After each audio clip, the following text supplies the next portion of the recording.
What is up, everybody? It's Animac here for Anime Uproar, and the MHA manga just keeps getting darker and more brutal in this final arc. The number one pro hero is sacrificing his life right in front of us in a battle to the death.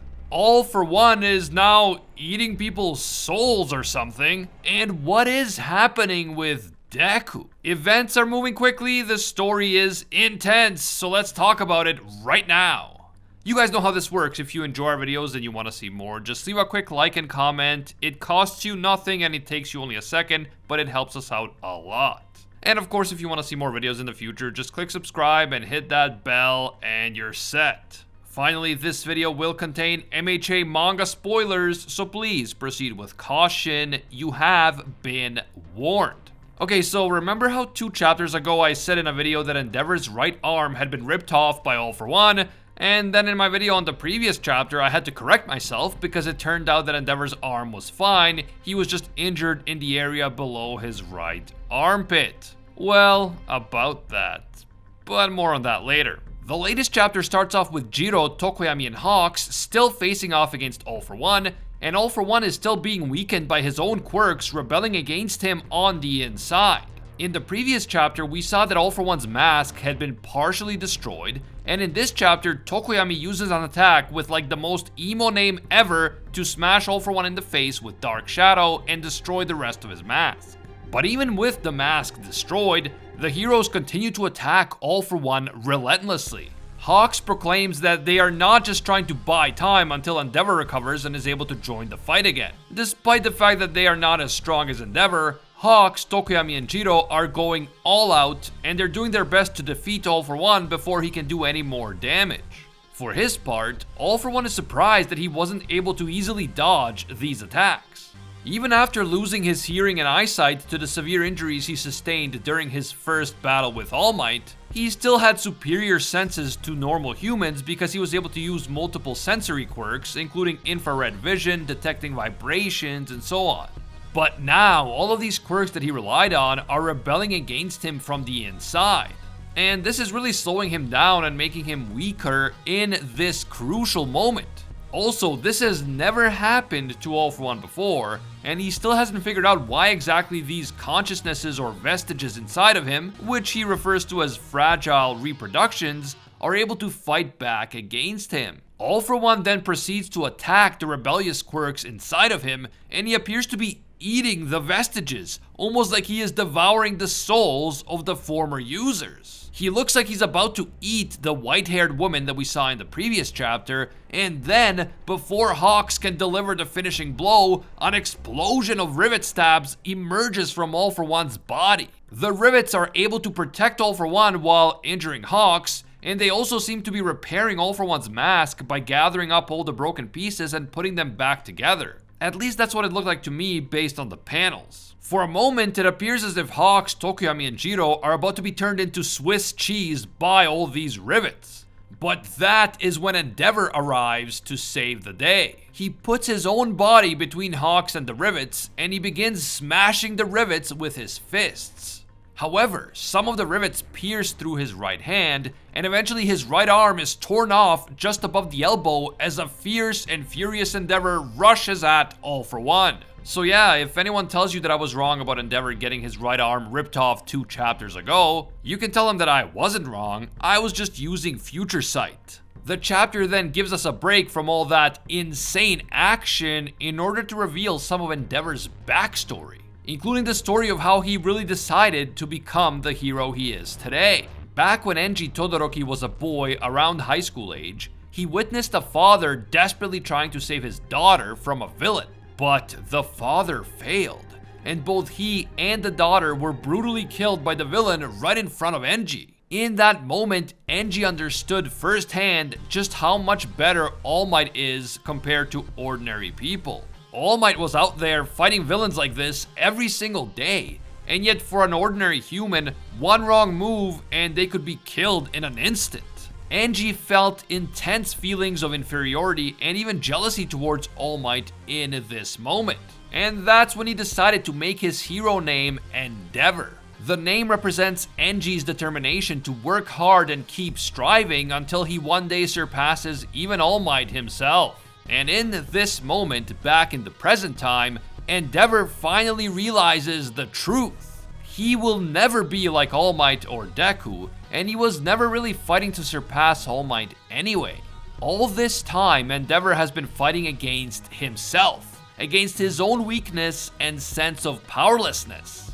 When he witnessed the death of that father and daughter at the hands of a villain, he felt weak and powerless. And all this time, he has been fighting to escape that feeling. He has been fighting to outrun his own weakness. His giant ego, his obsession with All Might, his abusive behavior towards Shoto and the rest of his family. None of that was really about becoming the #1 pro hero or about becoming the strongest. For his entire life, Endeavor has been driven by his sense of weakness and his desperate desire to overcome it. It is not the pursuit of strength in itself that he has been living for, but the fear of his own weakness. And now, finally, Endeavor seems to understand. Instead of cursing his weakness, he embraces it, and he launches an all-out attack at All For One. He uses his quirk to generate a new hand made of flames in the place of his old one, and he unleashes the full force of his attack into All For One's body. As All For One falls back under the force of Endeavor's flames, Enji Todoroki declares that ending this fight once and for all is his duty, and that is how this chapter ends.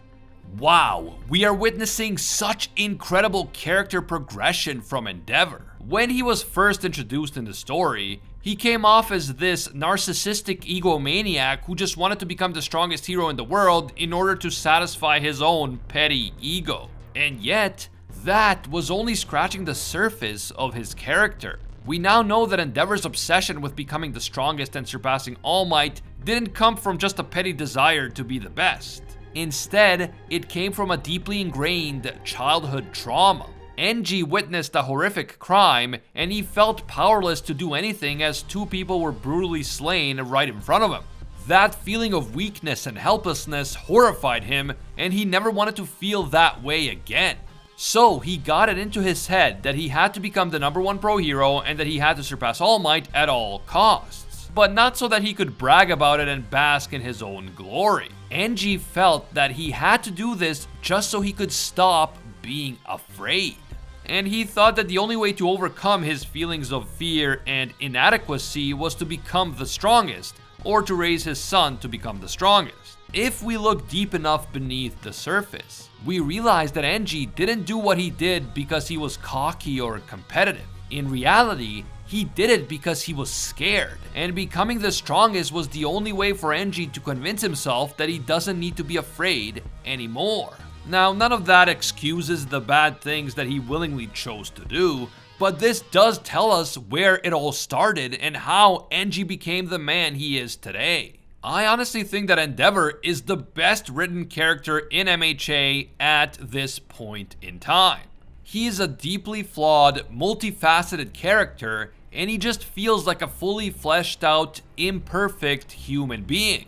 Honestly, kudos to Horikoshi for giving this man a phenomenal character arc. Drop me a line down in the comments with your thoughts on Endeavor's character. Do you agree with me that he is the best written character in the story, or do you just hate him because of the bad things he's done in the past? We also need to talk about All For One's apparent ability to just consume the vestiges that were rebelling against him. I mean, is it really going to be that easy? After placing all of that emphasis on the fact that something like this has never happened to All For One before, is Horikoshi really just gonna be like, okay, he's back to normal now, he just ate the souls of the other users, no big deal? Honestly, I'm not sure what's gonna happen, but I do feel that that white-haired woman may end up being important in the future. I could be totally wrong on this, but we'll have to wait and see. Nevertheless, if All For One really can somehow consume the vestiges and neutralize them completely, then we have to think about the massive implications that this could have for Deku and One For All. I mean, what if All For One finds a way to consume the vestiges of One For All, which would neutralize them and clear the way for One For All to finally be stolen? All For One defeating his own rebellious vestiges was just like a quick, creepy scene, but we can't underestimate the potentially massive consequences of this reveal for the final battle between Shigaraki and Deku.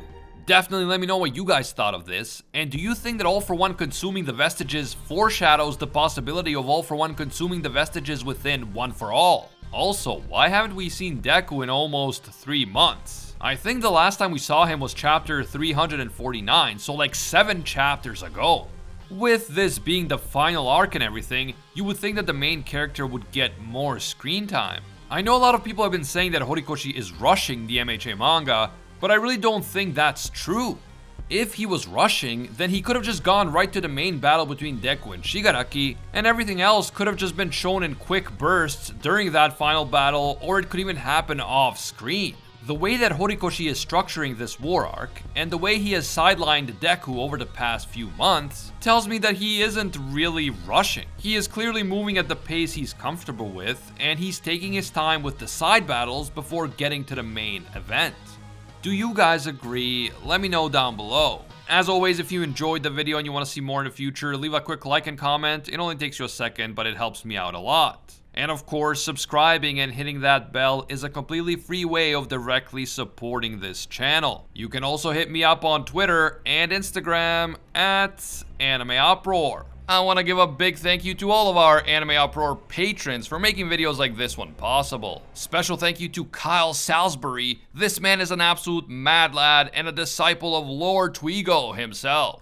And I can't forget all of our The One tier patrons, the ones who rise above all other clans, including Alpha Sigma, Pate Hefa, the Red-Haired Fox, Hinokami and Water, the Toasted Chi, Corey McGowan, the Fallen Chosen, Orihime Wukong, Dante Tennell, and Baked Buddhist. Finally, thank you also to our Pro Hero tier patrons, including the one and only Gilgamesh, Angel Cruz, Alicia Octor, Bunny Parks, Fatboy Games, Kaido Might Be a Duck, Ali Vania, and Anime S Code M. If you guys enjoy our videos and you feel that they provide value to you, consider supporting us on Patreon. As always, thank you guys so much for watching, and until next time, see ya, Space Cowboys!